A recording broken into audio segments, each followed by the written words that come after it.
ഗീതാഞ്ജലി.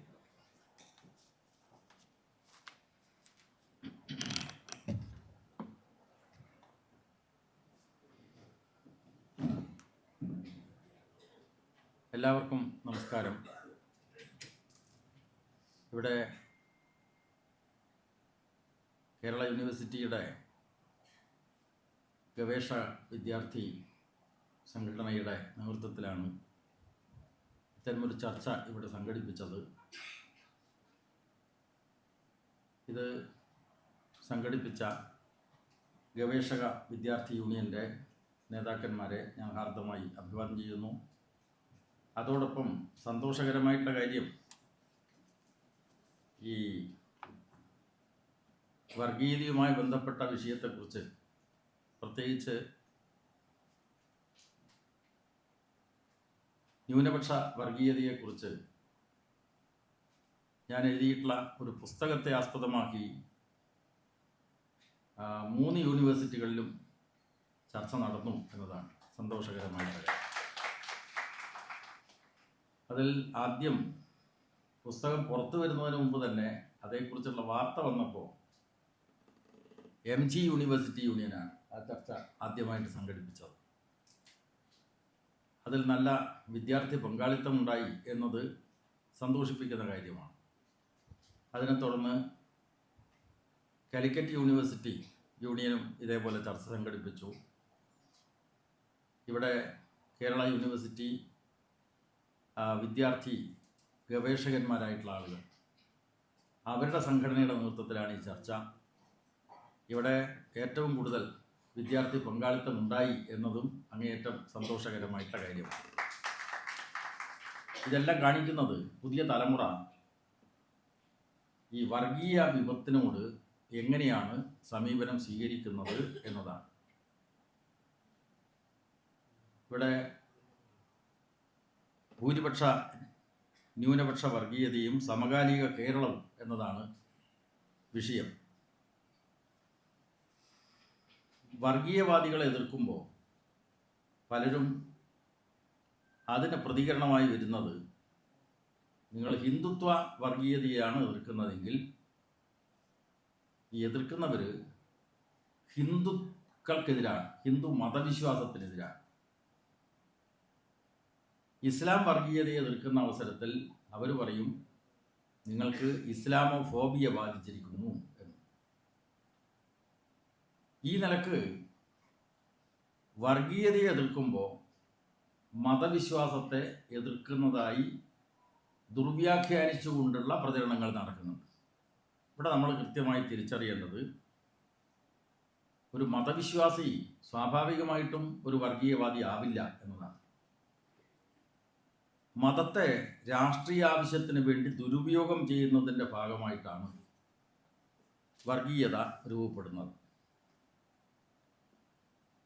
ഇപ്പോൾ ഹിന്ദു വിഭാഗത്തെ സംബന്ധിച്ച് പരിഗണിക്കുമ്പോൾ അതിനൊരു മതം എന്ന നിലക്ക് ഞാനിവിടെ വിശേഷിപ്പിച്ചിട്ടില്ല, ഹിന്ദു ജനവിഭാഗങ്ങൾ എന്നതാണ്.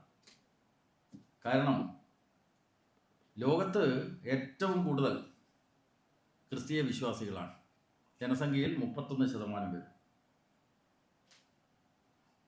ഇസ്ലാം മതവിശ്വാസികൾ 24 അങ്ങനെയാണ്. 15% ഹിന്ദു ജനവിഭാഗങ്ങൾ. പക്ഷേ ഹിന്ദു ഇതര മതങ്ങളെ സംബന്ധിച്ച് പരിശോധിച്ചാൽ അതൊക്കെ സംഘടിത മതങ്ങളാണ്. അതിന് ഒരു സംഹിതയുണ്ട്, മതസംഹിതയുണ്ട്. മുസ്ലിങ്ങളെ സംബന്ധിച്ച് ഖുറാനുണ്ട്, ക്രിസ്ത്യാനികളെ സംബന്ധിച്ച് ബൈബിളുണ്ട്. അങ്ങനെ ഒരു മതസിദ്ധാന്തങ്ങൾ ക്രോഡീകരിച്ചിട്ടുള്ള ഒരു സംഹിത ഹിന്ദു വിഭാഗത്തെ സംബന്ധിച്ച് പറയാനാവില്ല. എന്തുകൊണ്ട്? ഹിന്ദു വിഭാഗങ്ങൾ എന്ന് പറയുന്നത് യഥാർത്ഥത്തിൽ അതിൻ്റെ ജാതീയതയാൽ വിശേഷിപ്പിക്കപ്പെടുന്നതാണ്. അതാണ് ജാതീയത. അതാണ് ഹിന്ദു വിഭാഗങ്ങളുടെ ഒരു പ്രത്യേകത. ലോകത്തൊരിടത്തുമില്ലാത്ത ജാതി, അതാണ് ഇന്ത്യ രാജ്യത്തുള്ളത്. അതിൻ്റെ ഭീഭത്സമായിട്ട രൂപം കേരളത്തിൽ ഉണ്ടായിരുന്നത് കൊണ്ടാണ് സ്വാമി വിവേകാനന്ദൻ ഇത് ഭ്രാന്താലയമാണ് എന്ന് വിശേഷിപ്പിച്ചത്. അപ്പം അതുകൊണ്ട് ഈ വർഗീയവാദം എന്നത് ഒരു സമകാലിക പ്രതിഭാസമാണ്. ഇവിടെ കാണേണ്ട ഒരു പ്രത്യേകത ഈ ഹിന്ദു വർഗീയത അതല്ലെങ്കിൽ മുസ്ലിം വർഗീയത,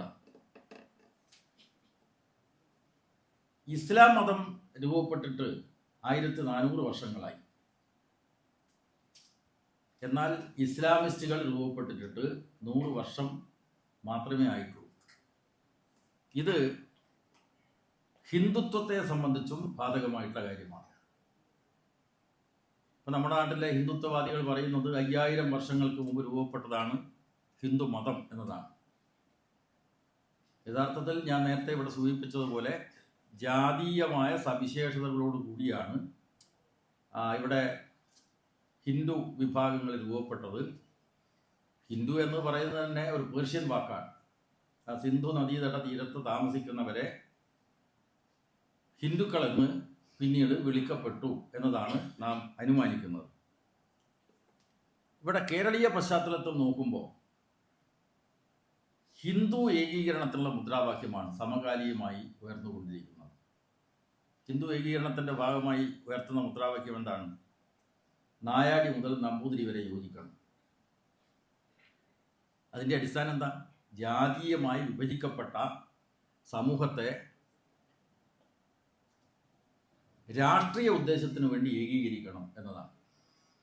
നായാടി മുതൽ നമ്പൂതിരി വരെ യോജിക്കണം എന്ന മുദ്രാവാക്യത്തിൻ്റെ പിന്നിലുള്ളത്. അപ്പം ഇതിനെയാണ് ഈ ജാതിമത വിഭാഗങ്ങളെ രാഷ്ട്രീയമായി സംഘടിപ്പിക്കാനുള്ള പ്രവർത്തനമായി മാറ്റപ്പെടുന്നത്. ഇങ്ങനെയാണ് ഈ ഹിന്ദുത്വ വർഗീയത രൂപപ്പെടുന്നത്. ഇപ്പോൾ മനുഷ്യ സമൂഹത്തിനിടയിൽ സ്വത്വബോധമുണ്ട്.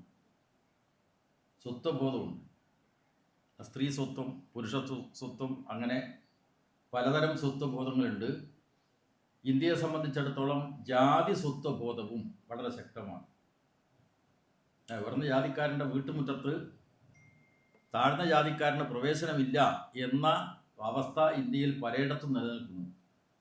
ഈയിടെ കുറച്ച് മുമ്പാണ് തമിഴ്നാട്ടിൽ ഒരു പഞ്ചായത്ത് പ്രസിഡന്റ് ദളിത് വിഭാഗത്തിൽപ്പെട്ടവരാണ്. അവർക്ക് മറ്റ് മെമ്പർമാർ കസേര കൊടുത്തില്ല എന്നതും പാർട്ടിയായിരുന്ന കാര്യം നിങ്ങൾക്ക് ഓർമ്മയുണ്ട്. അപ്പം അതുകൊണ്ട് ഈ ജാതീയത എന്ന സവിശേഷത്തെ എങ്ങനെ ഈ ഹിന്ദുത്വ രാഷ്ട്രീയത്തിന് പ്രയോജനപ്പെടുത്താനാവും, ഇത് ഗവേഷണം നടത്തിയിട്ടാണ് പലതരം മുദ്രാവാക്യങ്ങൾ ഉയർത്തുന്നത്. അതിൽ കേരളത്തിൻ്റെ പശ്ചാത്തലത്തിൽ നോക്കുമ്പോൾ ഇതിന് ഈയിടെ SNDPയുടെ ജനറൽ സെക്രട്ടറി വെള്ളാപ്പള്ളി നടേശൻ ഒരു കൂട്ടിച്ചേർക്കൽ വരുത്തി. നായാടി മുതൽ നമ്പൂതിരി വരെ യോജിക്കണം എന്ന് BJP മുദ്രാവാക്യം മുഴക്കിയപ്പോൾ വെള്ളാപ്പള്ളി നടേശൻ പറയുന്നത് നായാടി മുതൽ നസ്രാണി വരെ യോജിക്കണം എന്നാണ്. അതാണ് തൃശ്ശൂരിൽ പ്രാവർത്തികമാക്കിയത്. നോക്കണം, നായാടി മുതൽ നസ്രാണി വരെ യോജിക്കണം. നമ്മളെല്ലാം പറയുന്നത് എല്ലാവരും യോജിക്കണം എന്നാണ്, മനുഷ്യരെല്ലാം യോജിക്കണം എന്നതാണ്. യഥാർത്ഥത്തിൽ ഇന്ത്യയുടെ അധികാരാരോഹണത്തിന് ഈ മതവിശ്വാസത്തെ ദുരുപയോഗം ചെയ്യുന്ന പ്രവണതയാണ് നമുക്ക് കാണാൻ വേണ്ടി കഴിയുന്നത്. അതിൻ്റെ സംഘടിതമായിട്ടുള്ള ശക്തിയാണ് രാഷ്ട്രീയ സ്വയം സേവക് സംഘ് അഥവാ RSS. RSS എങ്ങനെയാണ് ഈ രാജ്യത്ത് അവരുടെ ആശയങ്ങൾ കരുപ്പിടിപ്പിക്കുന്നത്, എങ്ങനെയാണ് ജനങ്ങൾക്കിടയിലേക്ക് അവരുടെ ആശയങ്ങൾ നുഴഞ്ഞു കയറ്റാൻ ശ്രമിക്കുന്നത് എന്നത് നാം പരിശോധിക്കേണ്ട വിഷയമാണ്. അപ്പം അത് ഈ എൻ്റെ വംശം, എൻ്റെ മതം മെച്ചപ്പെട്ട മതമാണ് എന്ന പ്രതീതി സൃഷ്ടിച്ചുകൊണ്ടാണ്. അപ്പം നിങ്ങളെല്ലാം വിദ്യാർത്ഥികളാണ്. ജനിതക ശാസ്ത്രം എത്രമാത്രം വിപുലീകരിക്കപ്പെട്ടു. DNA പരിശോധനയിലൂടെ ആധുനിക മനുഷ്യൻ്റെ രൂപപ്പെടൽ തന്നെ ഇപ്പോൾ ശാസ്ത്രീയമായി തെളിയിക്കപ്പെട്ടിരുന്നു. അപ്പോൾ നമ്മുടെ രാജ്യത്തെ ജനങ്ങൾ ആധുനിക മനുഷ്യൻ എങ്ങനെയാണ് രൂപപ്പെട്ടത് എന്നത് ജനിതക ശാസ്ത്രം കൃത്യമായി പറഞ്ഞിട്ടുണ്ട്. 3 ലക്ഷം വർഷങ്ങൾക്ക് മുമ്പ് ആഫ്രിക്കയിലെ മൊറോക്കോ എന്ന രാജ്യത്ത് സാഫി എന്ന നഗരത്തിന് 50 കിലോമീറ്റർ അകലെയുള്ള ജബൽ ഇർഹൂദ് എന്ന ഗുഹയിൽ 3 ലക്ഷം വർഷങ്ങൾക്ക് മുമ്പുള്ള മനുഷ്യൻ്റെ ഏറ്റവും ആധുനിക മനുഷ്യൻ്റെ ഏറ്റവും പൂർവമായിട്ടുള്ള അവശിഷ്ടം കണ്ടെത്തി.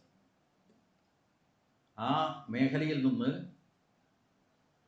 പല ഭൂഖണ്ഡങ്ങളിലേക്കും മനുഷ്യൻ്റെ കുടിയേറ്റങ്ങളുണ്ടായി. ആ കുടിയേറ്റങ്ങളുടെ ഭാഗമായിട്ടാണ് ഏഷ്യയിലേക്ക് വന്നത്. തിരമാലകൾ പോലെയാണ്, കടലിലെ തിരമാലകൾ പോലെയാണ് ഓരോ ഘട്ടത്തിലും ഈ കുടിയേറ്റം ലോകത്തുണ്ടായത് എന്ന് ജനിതക ശാസ്ത്രവും ചരിത്രവുമെല്ലാം ഇന്ന് അംഗീകരിച്ചൊരു കാര്യമാണ്. അപ്പോൾ ഇന്ത്യയിലേക്ക് വന്ന ആര്യന്മാർ അവർ രൂപപ്പെടുത്തിയ വൈദിക സംസ്കാരം ഇതാണ് മെച്ചപ്പെട്ട സംസ്കാരം, ലോകത്ത് ഇതര സംസ്കാരങ്ങളെ അപേക്ഷിച്ച് മെച്ചപ്പെട്ടതാണ് എന്ന് പറഞ്ഞുകൊണ്ടാണ് ഇതിൻ്റെ അവതരണം നടക്കുന്നത്. ഇതിനെ സ്വാമി വിവേകാനന്ദൻ ശക്തമായിട്ട് അവലംബിച്ചിട്ടുണ്ട്. കാരണം എൻ്റെ മതം മാത്രം മെച്ചപ്പെട്ട മതം, ബാക്കി എല്ലാ മതങ്ങളും മോശമാണ് എന്ന് പറയുന്നതിനെ ലോക മതമഹാസമ്മേളനത്തിൽ തന്നെ ഖണ്ഡിച്ചിട്ടുണ്ട് സ്വാമി വിവേകാനന്ദൻ. അമേരിക്കയിൽ ചിക്കാഗോയിൽ നടത്തിയിട്ടുള്ള പ്രസംഗത്തിൽ അദ്ദേഹം ഒരു ഉദാഹരണത്തിലൂടെയാണ്, ഉപമയിലൂടെയാണ് അദ്ദേഹം ഇതിനെ എതിർത്ത് സംസാരിച്ചത്. കടലിലെ തവളയോടാണ് അദ്ദേഹം കിണറ്റിലെ തവള ചോദിക്കുന്ന രൂപത്തിലാണ് അതിനെ ചിത്രീകരിച്ചത്. കിണറ്റിലെ തവള കടലിലെ തവളയോട് ചോദിക്കുകയാണ്, ഈ കിണറോളം വലുതാണോ കടൽ? ആ ചോദ്യത്തിലെ യുക്തിരാഹിത്യം ചൂണ്ടിക്കാണിച്ചുകൊണ്ട് എൻ്റെ മതം മാത്രം സത്യം, ബാക്കിയെല്ലാം മോശമാണ് എന്ന് ചിത്രീകരിച്ചുകൊണ്ടാണ് ഈ എല്ലാ വർഗീയ ശക്തികളും നമ്മുടെ രാജ്യത്ത് പ്രവർത്തിച്ചു കൊണ്ടിരിക്കുന്നത്. ഇവിടെ ആര്യന്മാരുടെ സംസ്കാരം വരുന്നതിന് മുമ്പ് ഹരപ്പൻ സംസ്കാരം ഉണ്ടായിട്ടുണ്ട്. ആര്യന്മാരുടെ വരവിന് ശേഷം നമ്മുടെ ഉപഭൂഖണ്ഡത്തിലേക്ക് ഗ്രീക്കുകാർ വന്നിട്ടുണ്ട്, ജൂതന്മാർ വന്നിട്ടുണ്ട്, ഹൂണന്മാർ വന്നിട്ടുണ്ട്, ശാകന്മാർ വന്നിട്ടുണ്ട്, പാർസികൾ വന്നിട്ടുണ്ട്, സുറിയാനികൾ വന്നിട്ടുണ്ട്, മുഗളന്മാർ വന്നിട്ടുണ്ട്, പോർച്ചുഗീസുകാർ വന്നിട്ടുണ്ട്, ബ്രിട്ടീഷുകാർ വന്നിട്ടുണ്ട്. ഞാൻ നേരത്തെ പറഞ്ഞതുപോലെ കുടിയേറ്റങ്ങൾ ലോകത്തിൻ്റെ ചരിത്രത്തിൽ തുടർച്ചയായി ഉണ്ടായിക്കൊണ്ടിരിക്കുന്ന ഒരു പ്രത്യേകതയാണ്. സമകാലീനമായി ചിന്തിക്കുമ്പോൾ അമേരിക്കയിൽ പുതിയ പ്രസിഡന്റ് വന്നപ്പോൾ ഇന്ത്യക്കാരായിട്ടുള്ള അനധികൃത കുടിയേറ്റക്കാരെ ഒഴിപ്പിക്കാനാണ് ശ്രമിച്ചുകൊണ്ടിരിക്കുന്നത്. കുടിയേറ്റമില്ലെങ്കിൽ ലോകത്തിൻ്റെ ചരിത്രം ഇല്ല എന്നതാണ് യാഥാർത്ഥ്യം. അപ്പം ഇവിടെ ഈ ഹിന്ദുത്വ ശക്തികൾ ഹിന്ദു മതത്തിൻ്റെ മെച്ചപ്പെട്ട സ്ഥാനം ചൂണ്ടിക്കാണിച്ചുകൊണ്ട് ഇതര മതസ്ഥന്മാരെ ആക്ഷേപിക്കാനാണ് അവർ പരിശ്രമിക്കുന്നത്. ഇവിടെ നിങ്ങൾ നോക്കൂ, എന്താണ് ഹിന്ദുത്വം എന്നത് തിരിച്ചറിയേണ്ടത്. ഞാൻ നേരത്തെ പറഞ്ഞതുപോലെ ഈ വൈദിക സംസ്കാരമടക്കമുള്ള എല്ലാ ചിന്താ പദ്ധതികൾക്കും നിരവധി നൂറ്റാണ്ടുകളുടെ പഴക്കം ഉണ്ടെന്ന് നമുക്ക് ബോധ്യപ്പെടും. അതേസമയം ഹിന്ദുത്വം എന്ന രാഷ്ട്രീയ മുദ്രാവാക്യം രൂപപ്പെട്ടിട്ട് 100 കൊല്ലമേ ആയിട്ടുള്ളൂ. അത് ഇസ്ലാമിസ്റ്റുകൾക്കും ബാധകമാണ്. ഇതാണ് ഞാനിവിടെ ചൂണ്ടിക്കാണിക്കാൻ ആഗ്രഹിക്കുന്നത്. 1904 സനാതന ഹിന്ദു ധർമ്മ എന്ന പേരിൽ ബനാറസ് ഹിന്ദു സർവകലാശാല ഒരു പുസ്തകം പ്രസിദ്ധീകരിക്കുകയുണ്ടായി. ആ പുസ്തകത്തിൻ്റെ ആമുഖത്തിൽ അവർ പറഞ്ഞത്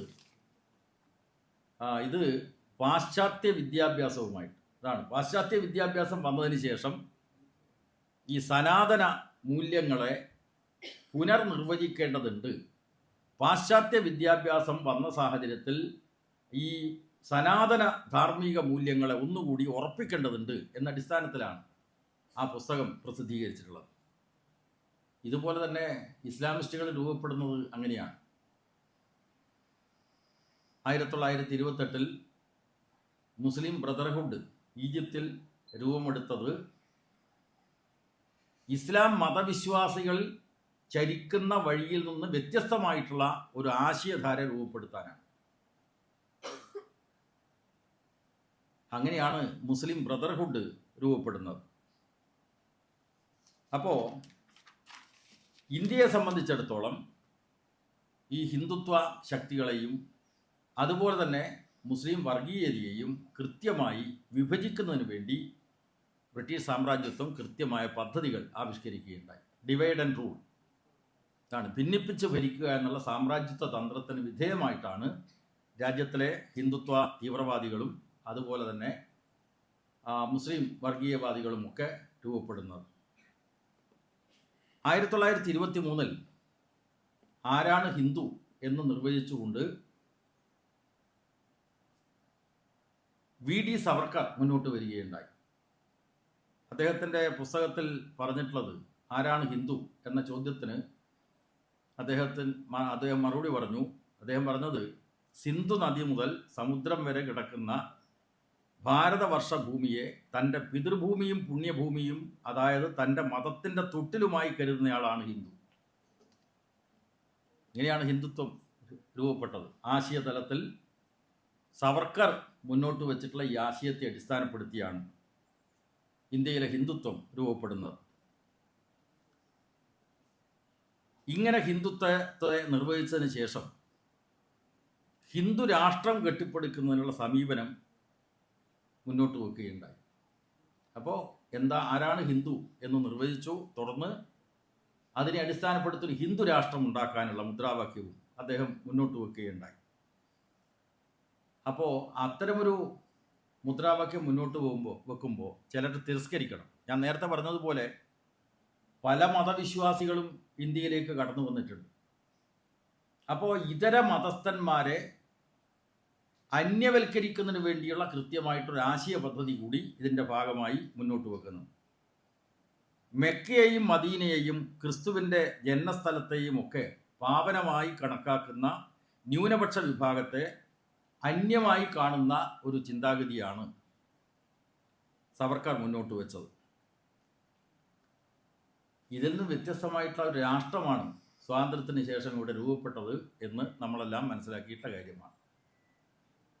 നമ്മുടെ രാജ്യത്തിൻ്റെ ഭരണഘടന 1950 ജനുവരി 26 നിലവിൽ വരുന്ന അവസരത്തിൽ ഈ വിഭാഗീയമായിട്ടുള്ള എല്ലാ ചിന്താഗതിയെയും എതിർത്തുകൊണ്ട് ഉള്ളൊരു രാഷ്ട്രസങ്കല്പമാണ് രാഷ്ട്രശില്പികൾ മുന്നോട്ട് വെച്ചത്. അതാണ് ഭരണഘടനയിൽ രൂപപ്പെട്ടത്. ഭരണഘടന തുടങ്ങുന്ന ആദ്യത്തെ വാചകം നിങ്ങൾക്കെല്ലാവർക്കും അറിയാം. We the people of India എന്ന് തുടങ്ങുന്നതാണ്. ഭാരതത്തിലെ ജനങ്ങളായിട്ടുള്ള നാം ഇന്ത്യയെ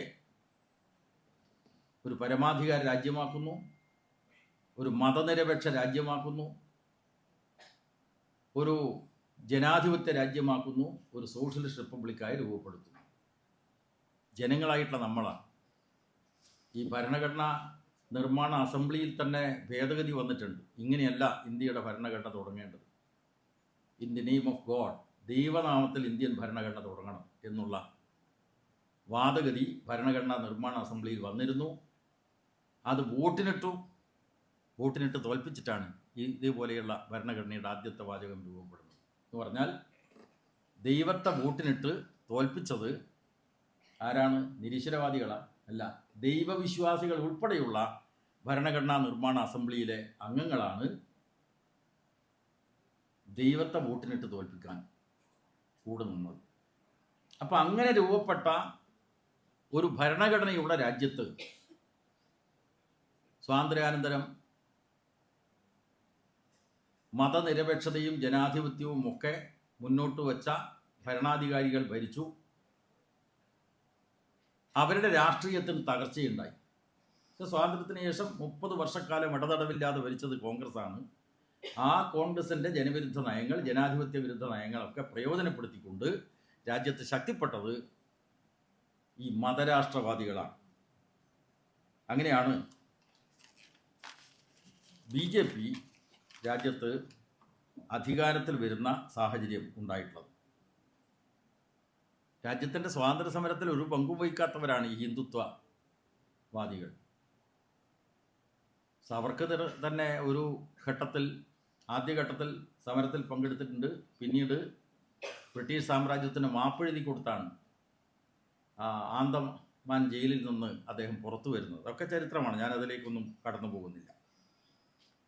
ഇവിടെ ഇന്ന് BJP പ്രതിനിധാനം ചെയ്യുന്നത് ഹിന്ദുത്വ വർഗീയതയെ പ്രയോജനപ്പെടുത്തിക്കൊണ്ടുള്ള ഒരു രാഷ്ട്രസങ്കല്പനമാണ്. യഥാർത്ഥത്തിൽ BJP എന്ന രാഷ്ട്രീയ പാർട്ടിയുടെ സവിശേഷത കൂടി നമ്മൾ മനസ്സിലാക്കണം. അത് RSSനാൽ നിയന്ത്രിക്കപ്പെടുന്ന രാഷ്ട്രീയ പാർട്ടിയാണ്. സ്വാതന്ത്ര്യത്തിന് 22 വർഷങ്ങൾക്ക് മുമ്പ് രൂപം കൊണ്ട ശക്തിയാണ് RSS. അത് രാഷ്ട്രീയ പാർട്ടി ഉണ്ടാക്കുന്നത് 1951 ജനസംഘം എന്ന പേര്. 1980 BJP എന്ന രാഷ്ട്രീയ പാർട്ടി രൂപീകരിക്കുന്നത്. അപ്പം അതിനുശേഷം 80കൾക്ക് ശേഷം കൃത്യമായി ഈ ഹിന്ദുത്വ ആശയങ്ങളെ കൂടുതൽ പ്രയോഗവൽക്കരിക്കുന്നതിന് വേണ്ടിയുള്ള പരിപാടികളാണ് രാജ്യത്ത് ആവിഷ്കരിക്കപ്പെട്ടത്. ഇവിടെ അതിൻ്റെ മറ്റ് വിശദാംശങ്ങളിലേക്കൊന്നും ഈ വേളയിൽ ഞാൻ കടന്നു പോകുന്നില്ല. ഈ RSSന് കേരളത്തിൽ ശാഖകൾ ഉണ്ടാകുന്നത് 1940കളിലാണ്. 40കളിലാണ് ശാഖ ഉണ്ടാകുന്നത് കേരളത്തിൽ. അന്ന് ഈ കേരളത്തിൻ്റെ പ്രത്യേകത മനസ്സിലാക്കിക്കൊണ്ട് അവർ സ്വാധീനം ഉറപ്പിക്കാൻ വേണ്ടി ശ്രമിക്കുന്നുണ്ട്. 1980കൾക്ക് ശേഷം രാജ്യത്തുടനീളം ഈ മതവിഭജനം നടത്തിക്കൊണ്ട്, അതാണ് ന്യൂനപക്ഷങ്ങളെ ശത്രുപക്ഷത്ത് നിർത്തിക്കൊണ്ടുള്ള പ്രചരണങ്ങൾ, ആരാധനാലയങ്ങളെ സംബന്ധിച്ചുള്ള തർക്കങ്ങൾ ഉന്നയിക്കുക, അങ്ങനെയാണ് അയോധ്യ വിഷയം വന്നത്. തർക്കം നേരത്തെയുണ്ട് കോടതിയിൽ. അപ്പോൾ ബാബരി മസ്ജിദാണോ രാമജന്മഭൂമിയാണോ എന്നുള്ള തർക്കപ്രശ്നം ഒരു സിവിൽ വ്യവഹാരമായിരുന്നു. ആ സിവിൽ തർക്കത്തെ രാജ്യത്തിലെ ജനങ്ങളുടെ തർക്കമാക്കി മാറ്റുന്നതിൽ ഹിന്ദുത്വ വർഗീയവാദികൾ വിജയിച്ചു. അതിൻ്റെ അടിസ്ഥാനത്തിലാണ് ഇന്ത്യയിലെ പല സംസ്ഥാനങ്ങളിലും കോൺഗ്രസ് വലിയ നിലക്ക് സ്വാധീനം തകർന്നു. അവിടെ ഒക്കെ BJP വന്നു. ഗുജറാത്ത് മഹാത്മാഗാന്ധിയുടെ ജന്മസ്ഥലം ഉൾക്കൊള്ളുന്ന നാടാണ്. അവിടെ BJP അധികാരത്തിൽ വരുന്നു. കോൺഗ്രസിൻ്റെ പല കേന്ദ്രങ്ങളും BJPയുടെ സ്വാധീനത്തിന് കീഴിലായി. BJPയുടെ ഭരണം വന്നു. എന്നാൽ നമ്മുടെ ഈ ചർച്ചാ വിഷയമായിട്ടുള്ള കേരളം, നമ്മുടെ നാട്, ദീർഘവർഷക്കാലം ഇതിനെ പ്രതിരോധിച്ചുകൊണ്ട് മുന്നോട്ട് പോകുന്നൊരു സംസ്ഥാനമാണ്. കേരളത്തെ വിശേഷിപ്പിക്കാവുന്നത് മതനിരപേക്ഷതയുടെ ഒരു സംരക്ഷിത തുരുത്തായിട്ടാണ്. മതനിരപേക്ഷത സംരക്ഷിത തുരുത്തായിട്ട് ഇന്നും കേരളം നിലനിൽക്കുന്നു. ഇന്ത്യയിലെ പല സംസ്ഥാനങ്ങളും ഈ ഹിന്ദുത്വ വർഗീയവാദികളുടെ കാൽക്കീഴിലായെങ്കിൽ കേരളം അതിനെ പ്രതിരോധിച്ചു നിന്നു. ഇതിനെന്താ കാരണം? ഒന്ന്, നവോത്ഥാന പ്രസ്ഥാനങ്ങളാണ്. അത് ശ്രീനാരായണ ഗുരുവുണ്ട്, ചട്ടമ്പി സ്വാമികളുണ്ട്, ബ്രഹ്മാനന്ദ സ്വാമി ശിവയോഗികളുണ്ട്, വാഗ്ഭടാനന്ദനുണ്ട്. ഇവരൊക്കെ ഹിന്ദു ജനവിഭാഗങ്ങളിൽപ്പെട്ട ആളുകൾക്കിടയിലുള്ള വിവേചനത്തിനെതിരായിട്ട് വലിയ നിലക്കുള്ള പോരാട്ടങ്ങൾ നടത്തി, ആശയ സമരം നടത്തി. അതിനെ തുടർന്ന് ജാതിക്കതീതമായിട്ടൊരു സാമൂഹ്യ ബോധം ശക്തിപ്പെട്ടു. ആണ് കേരളത്തിൻ്റെ ഒരു സവിശേഷത. കേരളീയ നവോത്ഥാനത്തിൻ്റെ ഒരു പ്രത്യേകത, കീഴാള ജാതിയിൽ നിന്ന് ഉയർന്നു വന്നിട്ടുള്ള ഒരു നവോത്ഥാന പ്രസ്ഥാനമാണ് കേരളത്തിൽ ഉണ്ടായത്. ആ നവോത്ഥാന പ്രസ്ഥാനത്തിൻ്റെ തുടർച്ചയായിട്ട് ജാതിക്കും മതത്തിനും അതീതമായിട്ടുള്ള വർഗ സംഘടനകൾ ഇവിടെ ശക്തിപ്പെട്ടു. വെറുതെയല്ല മതനിരപേക്ഷതയുടെ കാര്യത്തിൽ ഇത് സംരക്ഷിത തുരുത്തായിട്ട് നിൽക്കുന്നത്. നവോത്ഥാന പ്രസ്ഥാനങ്ങൾ രൂപപ്പെടുത്തിയ സാമൂഹ്യ ബോധത്തെ വർഗബോധമായി മാറ്റത്തക്ക നിലയിലുള്ള പ്രവർത്തനങ്ങളാണ് കേരളത്തിലെ ഇടതുപക്ഷം നടത്തിയത്. എന്ന് പറഞ്ഞാൽ ട്രേഡ് യൂണിയൻ, തൊഴിലാളി യൂണിയനിൽ നാനാജാതി മതസ്ഥന്മാർ ഒത്തുചേരുന്നു. ഇതാണ് ജാതിക്കതീതമായിട്ടുള്ള സാമൂഹ്യ ബോധത്തിൽ നിന്ന് ജാതിക്കും മതത്തിനും അതീതമായിട്ടുള്ള വർഗബോധത്തിലേക്ക് ഉയർത്തുക. ഇതാണ് ട്രേഡ് യൂണിയൻ പ്രസ്ഥാനം ചെയ്തിട്ടുള്ളത്. അതുപോലെ കർഷക പ്രസ്ഥാനം, അധ്യാപക പ്രസ്ഥാനം, യുവജന പ്രസ്ഥാനം, വിദ്യാർത്ഥി പ്രസ്ഥാനം, സ്ത്രീ പ്രസ്ഥാനങ്ങൾ, ഇതൊക്കെ ജാതിക്കും മതത്തിനും അതീതമായിട്ടുള്ള വർഗരാഷ്ട്രീയത്തിന് വളക്കൂറുള്ള മണ്ണൊരുക്കുകയാണ് ചെയ്തിട്ടുള്ളത്. അതിനെ തുടർന്നാണ് കമ്മ്യൂണിസ്റ്റ് പാർട്ടി വരുന്നത്. ഇങ്ങനെയാണ് മതനിരപേക്ഷതയുടെ സംരക്ഷിത തുരുത്തായി കേരളം ഇന്നും നിലനിൽക്കുന്നതിന് കാരണം. ഇതിനെ അട്ടിമറിക്കാൻ വേണ്ടി കേരളത്തിൽ പല പരിശ്രമങ്ങൾ നടത്തിയിട്ടുണ്ട്. ചെറിയ പരിശ്രമമല്ല. RSS നടത്തിയിട്ടുള്ള കായികമായിട്ടുള്ള ആക്രമണങ്ങൾ നമ്മുടെ രാജ്യത്തിലെ വലതുപക്ഷ മാധ്യമങ്ങളൊക്കെ ചിത്രീകരിച്ചത് അക്രമ രാഷ്ട്രീയം എന്നാണ്.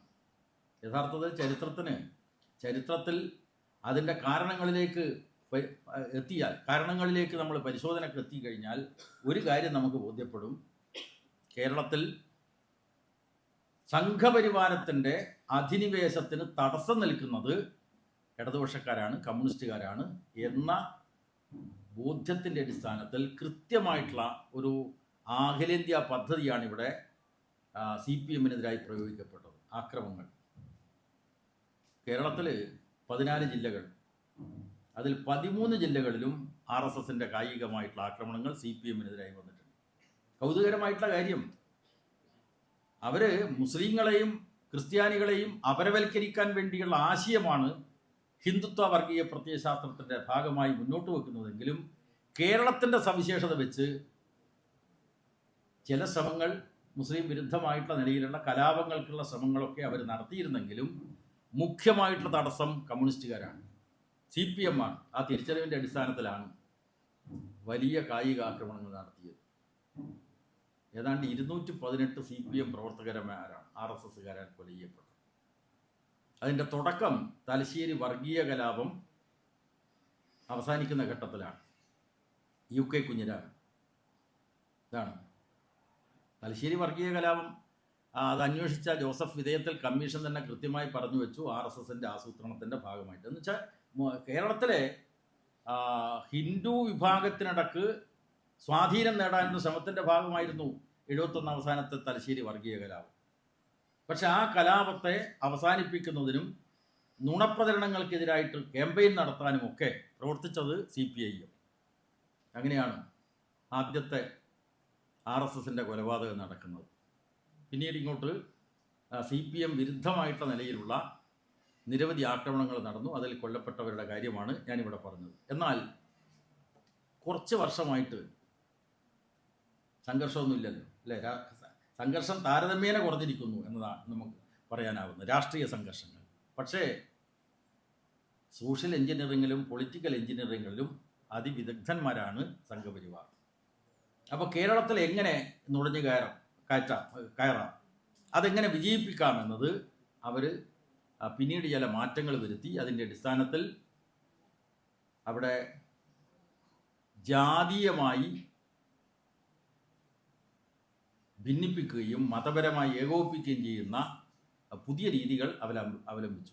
അപ്പോൾ ജാതി സംഘടനകളെ ഉപയോഗപ്പെടുത്തുക, അതിൻ്റെ ഭാഗമായിട്ടാണ് നേരത്തെ പറഞ്ഞ മുദ്രാവാക്യം, നായാടി മുതൽ നമ്പൂതിരി വരെ യോജിക്കണം എന്നുള്ള മുദ്രാവാക്യം അതിൻ്റെ അടിസ്ഥാനത്തിലാണ്. അപ്പം ഇത് ഈ ജാതി സ്വത്വബോധത്തെ ഉദ്ദീപിപ്പിച്ചു. മനസ്സിലല്ലേ? നായാടി മുതൽ നമ്പൂതിരി വരെ യോജിക്കണം എന്ന് പറഞ്ഞാൽ ആരാ നായാടി? കണ്ടാൽ പോലും ദോഷമുള്ള വിഭാഗമാണ്. നമ്മുടെ രാഷ്ട്രപിതാവായിട്ടുള്ള മഹാത്മാഗാന്ധി ഒരു അവസരത്തിൽ പാലക്കാട് എത്തിയപ്പോൾ രാവിലെ എഴുന്നേറ്റ് നോക്കുമ്പോൾ ഒരു മനുഷ്യൻ്റെ ദയനീയമായിട്ടുള്ള കരച്ചിൽ കിട്ടും, ദയനീയമായ ശബ്ദം. അദ്ദേഹം കൂടെയുള്ള കോൺഗ്രസ് നേതാവ് രാജാജിയോട് ചോദിച്ചു, എന്താ കേൾക്കുന്ന ശബ്ദം? അപ്പോൾ രാജാജി പറഞ്ഞു, അത് നായാടി ഭിക്ഷ യാചിക്കുന്ന ശബ്ദമാണ്. അതാ നായാടിയുടെ പഴയകാല അവസ്ഥ. പക്ഷെ നായാടി സമുദായത്തിൽപ്പെട്ട ആൾക്ക് തോന്നുക, ഞാൻ ശക്തിപ്പെട്ടിരിക്കുകയാണ്, ഞാൻ ഹിന്ദുവായിട്ട് ഉയർത്തപ്പെട്ടിരിക്കുന്നു. ഇത് ഈഴവന് തോന്നി, ഇത് നായർക്ക് തോന്നി, ഇത് നമ്പൂതിരിക്കും തോന്നി. നമ്പൂതിരിയാണല്ലോ ഏറ്റവും ഉയർന്ന ജാതി. അപ്പോൾ എല്ലാവരും ശക്തിപ്പെട്ടിരിക്കുന്നു എന്ന തോന്നൽ ഉൽപ്പാദിപ്പിക്കുക എല്ലാ ജാതി വിഭാഗങ്ങൾക്കിടയിൽ. അപ്പോൾ ജാതീയമായിട്ടുള്ള സ്വത്വബോധം ഉദ്ദീപിപ്പിച്ച് മതപരമായ വർഗീയതയെ ഏകോപിപ്പിക്കുന്ന ഒരു കൃത്യമായിട്ടുള്ള ആസൂത്രണമാണ് കേരളത്തിൽ നടപ്പാക്കപ്പെട്ടത്. അതിൻ്റെ ഫലമായിട്ടോ BJPക്ക് കേരളത്തിൽ വോട്ട് കൂടി. ഇതാണ് ഹിന്ദുത്വ വർഗീയത കേരളത്തിൽ നടത്തിയ പ്രവർത്തനങ്ങൾ. അതിനെ പ്രതിരോധിക്കേണ്ടതാണ് മതനിരപേക്ഷവാദികളായിട്ടുള്ള നമ്മുടെയൊക്കെ ഉത്തരവാദിത്വം. അതാണ് ഞാനിവിടെ ആ ഭാഗം ഊന്നി പറയുന്നത്. തീർച്ചയായിട്ടും ഇവിടെ ഭൂരിപക്ഷത്തിൻ്റെ വർഗീയതയെക്കുറിച്ചാണ് ഞാനിവിടെ പറഞ്ഞത്, ഹിന്ദുത്വ വർഗീയതയെക്കുറിച്ചാണ്. ഇപ്പം ന്യൂനപക്ഷ വർഗീയതയെക്കുറിച്ചും നമ്മൾ കൃത്യമായി കാണണം. രാജ്യത്തിലെ ജനാധിപത്യ വ്യവസ്ഥയ്ക്ക് ഭൂരിപക്ഷത്തിൻ്റെ വർഗീയതയാണ് ഏറ്റവും വലിയ വിപത്ത്. കാരണം ജനാധിപത്യത്തെ തകർക്കാൻ, ഭരണഘടനാ മൂല്യങ്ങളെ തകർക്കാൻ കഴിയുന്ന രാഷ്ട്രീയ ശക്തി ഭൂരിപക്ഷത്തിൻ്റെ വർഗീയ രാഷ്ട്രീയ ശക്തിക്ക് മാത്രമാണ്. ന്യൂനപക്ഷങ്ങൾക്ക് അത് കഴിയില്ല. ഇന്ത്യയിലെ ന്യൂനപക്ഷങ്ങൾ 14% വരും. ഇതാണ്. ആ 14%ന് ഇന്ത്യയുടെ ഭരണക്കസേര സ്വപ്നം കാണാൻ കഴിയില്ല. പക്ഷേ ആ 14%-നിടയിൽ നടത്തുന്ന ഇസ്ലാമിസ്റ്റുകളുടെ പ്രവർത്തനം ചൂണ്ടിക്കാണിച്ചുകൊണ്ടാണ് രാജ്യത്ത് ഹിന്ദുത്വ വർഗീയ ശക്തി പ്രചാരണം നടത്തിക്കൊണ്ടിരിക്കുന്നത്. ഇസ്ലാമിക ഭീകരവാദത്തെക്കുറിച്ച് അവർ പറയുന്നു. കേരളത്തെ സംബന്ധിച്ച് അവർ പറയുന്നത് ഇവിടെ 32,000 യുവതി യുവാക്കൾ ISIS-ൽ ചേർന്നിട്ടുണ്ട്.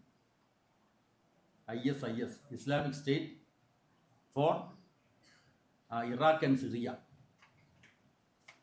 അപ്പോൾ ഇത്തരത്തിലുള്ള മുസ്ലിം ന്യൂനപക്ഷങ്ങൾക്കിടയിലുള്ള തീവ്രവാദ ആശയങ്ങളെ ചൂണ്ടിക്കാണിച്ചുകൊണ്ടാണ് RSS രാജ്യത്ത് ഉടനീളം ഹിന്ദുത്വ വർഗീയത ശക്തിപ്പെടുത്താൻ ശ്രമിക്കുന്നത്.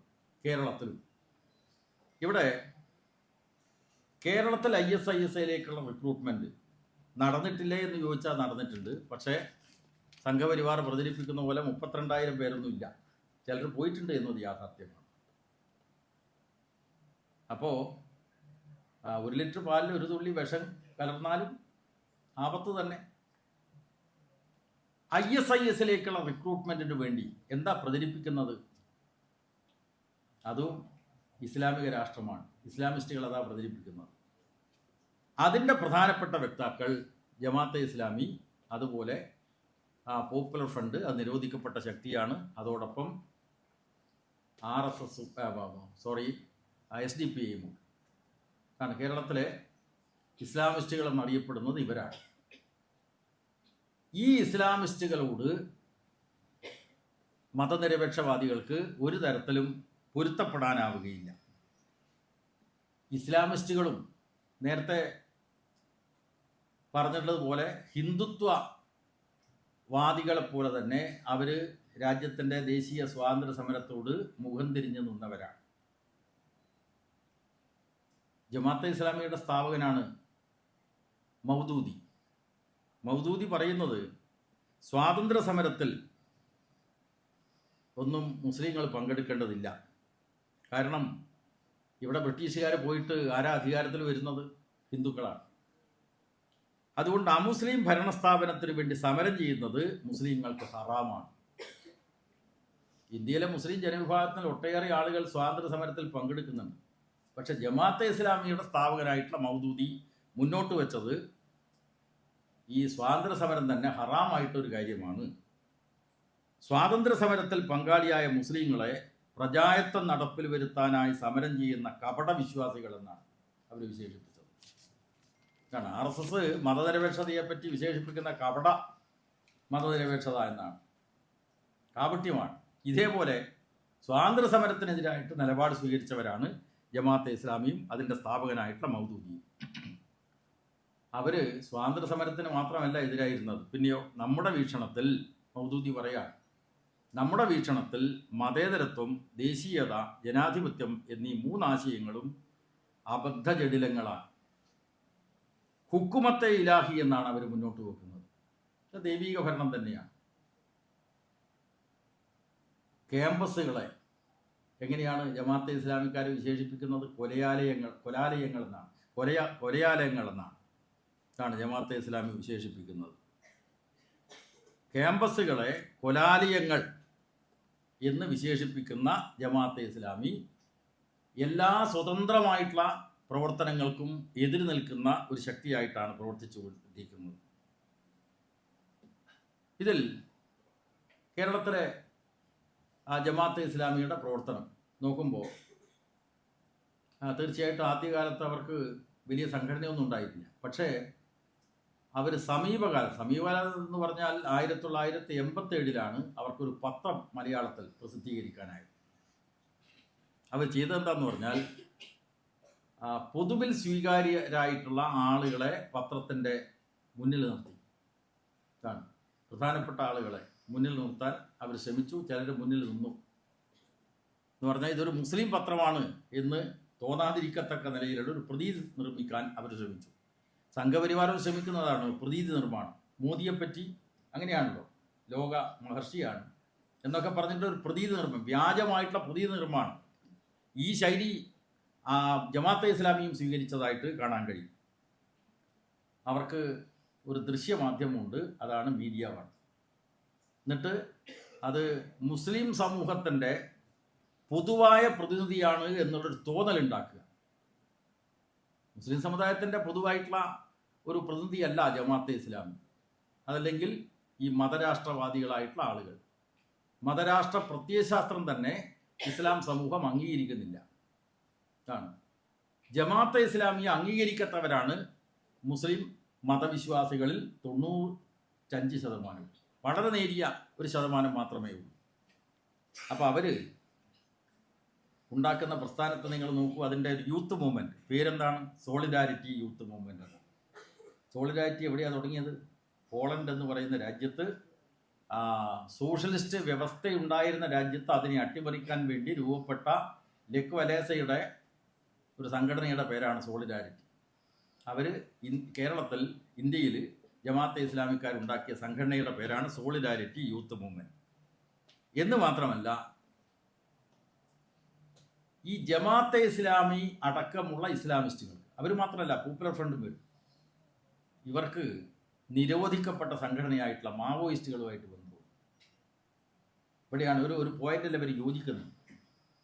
മാവോയിസ്റ്റുകൾ പറയുന്നത് ലോകത്ത് സാമ്രാജ്യ വിരുദ്ധ പോരാട്ടത്തിൽ, സാമ്രാജ്യത്വത്തിനെതിരായിട്ടുള്ള യുദ്ധത്തിൽ ഇസ്ലാമിസ്റ്റുകൾക്ക് പങ്കുണ്ട് എന്നാണ് മാവോയിസ്റ്റുകൾ അംഗീകരിക്കുന്നത്. ഇന്ത്യൻ മാവോയിസ്റ്റുകൾ ചില രഹസ്യ സംഘടനകൾ ഉണ്ടാക്കുന്നത് എന്ന് പറഞ്ഞാൽ അത് നിരോധിക്കപ്പെട്ട സംഘടനയാണ്. അപ്പം എന്താ വഴി? ജനാധിപത്യത്തിൻ്റെ അംശങ്ങൾ ഉയർത്തിപ്പിടിക്കാനെന്ന ഭാവേന അവർ ചില മൂടുപട സംഘടനകൾ ഉണ്ടാക്കുന്നുണ്ട്. ആ മൂടുപട സംഘടനകളിൽ കേരളത്തിലെ ജമാഅത്തെ ഇസ്ലാമിക്കാരും ഇന്ത്യൻ മാവോയിസ്റ്റുകളുമായിട്ട് യോജിക്കുന്നുണ്ട്. അതുപോലെ ഈ പോപ്പുലർ ഫ്രണ്ട്, അതിലെ ഒരു സംഘടനയുടെ പേരാണ് CRPP, committee for release of political prisoners എന്ന് പറയുന്ന ഒരു സംഘടനയുടെ മീറ്റിങ്ങിൽ നമ്മുടെ കേരളത്തിലെ മാധ്യമ പത്രത്തിൻ്റെ തലപ്പത്തുള്ള ആൾ പങ്കെടുക്കുന്നുണ്ട്. പോപ്പുലർ ഫ്രണ്ടിൻ്റെ പത്രമായിരുന്നു തേജസ്, അതിൻ്റെ എഡിറ്റർ ഈ ഡൽഹിയിലെ യോഗത്തിൽ പങ്കെടുക്കുന്നുണ്ട്. ഇങ്ങനെയാണ് ഒരേ തൂവൽ പക്ഷികൾ ഒന്നിക്കുന്നു എന്ന് പറഞ്ഞതുപോലെ തീവ്രവാദ നിലപാടുള്ള ഇന്ത്യൻ മാവോയിസ്റ്റുകളും അതുപോലെ ഈ ഇസ്ലാമിസ്റ്റുകളും തമ്മിലുള്ള യോജിപ്പ് ഇവിടെ കാണാൻ പറ്റും. ഇവിടെ ഞാൻ എഴുതിയൊരു പുസ്തകമുണ്ട്, ഇവിടെ സ്റ്റാലിൻ്റെ കയ്യിലുണ്ട്. ആ പുസ്തകത്തിൻ്റെ പേര് കേരളം, മുസ്ലിം രാഷ്ട്രീയം, രാഷ്ട്രീയ ഇസ്ലാം എന്നാണ്. ഇസ്ലാമിസ്റ്റുകളെയും മുസ്ലിം രാഷ്ട്രീയക്കാരെയും രണ്ടായിട്ടാണ് ഞാൻ കാണുന്നത്. ഇസ്ലാമിസ്റ്റുകൾ എന്ന് പറഞ്ഞാൽ ഞാൻ ഈ പറഞ്ഞ വിഭാഗത്തെയാണ് കാണുന്നത്. ഇവർ RSSുമായിട്ടും രഹസ്യ ചർച്ച നടത്തും. ജമാഅത്തെ ഇസ്ലാമിക്കാർ 2023 അങ്ങനെ ഒരു രഹസ്യ ചർച്ചയും നടന്നിട്ടുണ്ട്. അത് പരസ്യമാക്കപ്പെട്ടപ്പോൾ മുസ്ലിം വിഭാഗത്തിൽ നിന്ന് ജമാഅത്തെ ഇസ്ലാമിക്കെതിരായിട്ട് ശക്തമായിട്ടുള്ള പ്രതിഷേധം ഉയർന്നു വരികയുണ്ടായി. ഞാൻ കൂടുതൽ കാര്യങ്ങളെ കടക്കുന്നില്ല. നിങ്ങൾക്ക് സംശയങ്ങളൊക്കെ ചോദിക്കാനുള്ള അവസരമുണ്ട്. അതുകൊണ്ട് ഇരുവർഗീയതയും നമ്മുടെ നാടിനാപത്താണ്. ഇതിൽ ഈ ഇസ്ലാമിസ്റ്റുകളുടെ ഈ വഴിതെറ്റാനുള്ള പ്രേരണ, അതൊരു വലിയ വിപത്തായിട്ട് തന്നെ നമ്മൾ കാണുന്നു. ഇപ്പോൾ ഇസ്ലാമിസ്റ്റുകൾ ലോകത്ത് മുന്നോട്ട് വെക്കുന്ന കാഴ്ചപ്പാട് എന്താണ്? ജിഹാദ്, അല്ലേ? അത് പിടിച്ചിട്ടാണല്ലോ RSSകാരും മറ്റും വരുന്നത്, ലവ് ജിഹാദ്. പിന്നെയോ കേരളത്തിൽ ഒരു ക്രിസ്തീയ ബിഷപ്പ് പറഞ്ഞത് എന്താ? നർക്കോട്ടിക് ജിഹാദ് എന്നാണ്, മയക്കുമരുന്ന് ജിഹാദ്. പക്ഷെ നമ്മുടെ ആദരണീയനായിട്ടുള്ള കേരളത്തിൻ്റെ മുഖ്യമന്ത്രി പറഞ്ഞു കേരളത്തിലെ നർക്കോട്ടിക് കേസുകളുടെ കണക്കിതാ. കണക്ക് നോക്കുമ്പോൾ ഇസ്ലാം മത വിശ്വാസികളായിട്ടുള്ള ആളുകൾ മാത്രമാണ് നർക്കോട്ടിക് കേസുകളിൽ പ്രതികൾ അല്ല.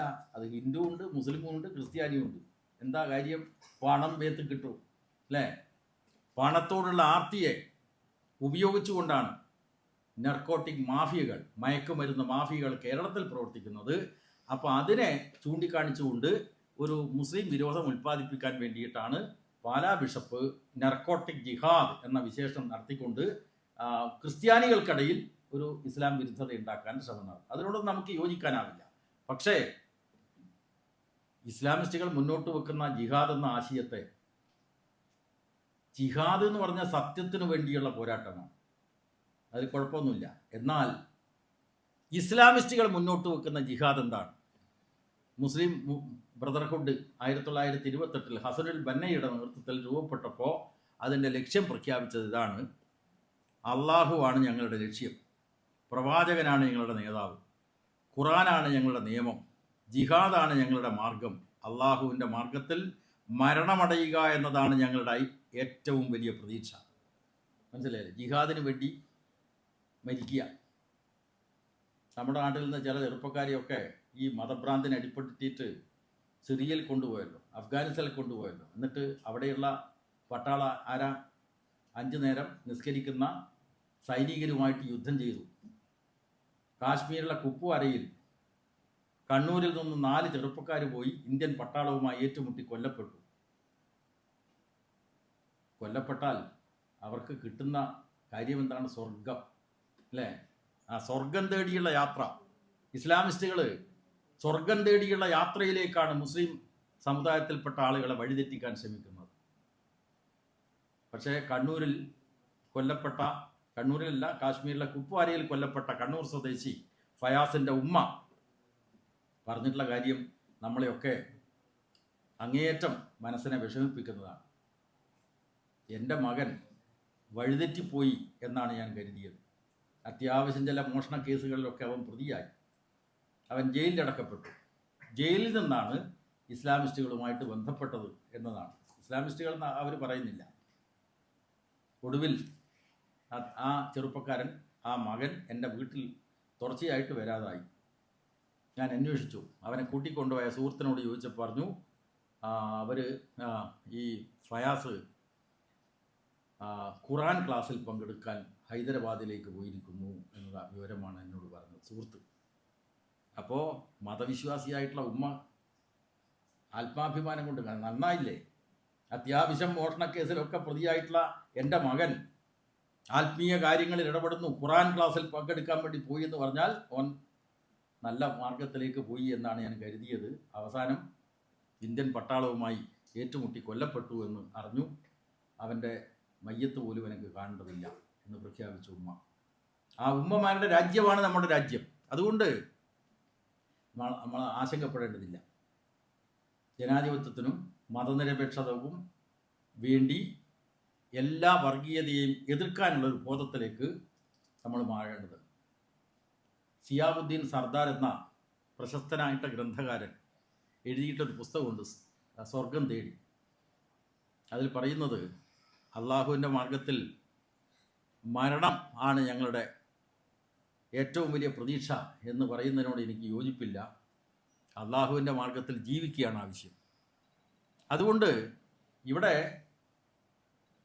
ദൈവത്തിൽ വിശ്വസിക്കുന്ന ആളുകൾ, അള്ളാഹുവിൽ വിശ്വസിക്കുന്ന ആളുകൾ, അവരൊക്കെ മതത്തിൻ്റെ ആ ധാർമ്മിക മൂല്യങ്ങളിൽ ഉറച്ചു നിന്നുകൊണ്ട് സമൂഹത്തിൽ ഐക്യത്തോടുകൂടി സമാധാനത്തോടുകൂടി ജീവിക്കുന്നൊരു അന്തരീക്ഷമാണ് ഉണ്ടാക്കേണ്ടത്.